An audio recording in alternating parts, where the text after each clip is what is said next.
Hello అందరికీ welcome to learn with me. మనము వినాయక చవితి రోజు వినాయకుడికి పూజ చేసే 21 పత్రి గురించి చెప్పుకుంటున్నాము కదా.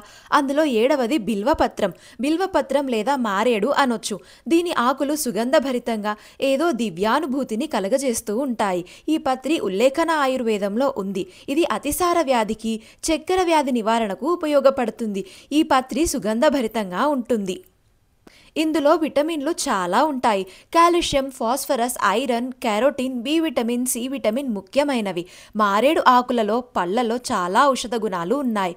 మారేడు పండ్లు, కాయలు, బెరడు, వేళ్ళు, ఆకులు, పువ్వులు అన్నీ కూడా ఔషధములుగా ఉపయోగపడతాయి. బిల్వ వృక్షంలో ప్రతి భాగము మానవాళికి మేలు చేసేదే.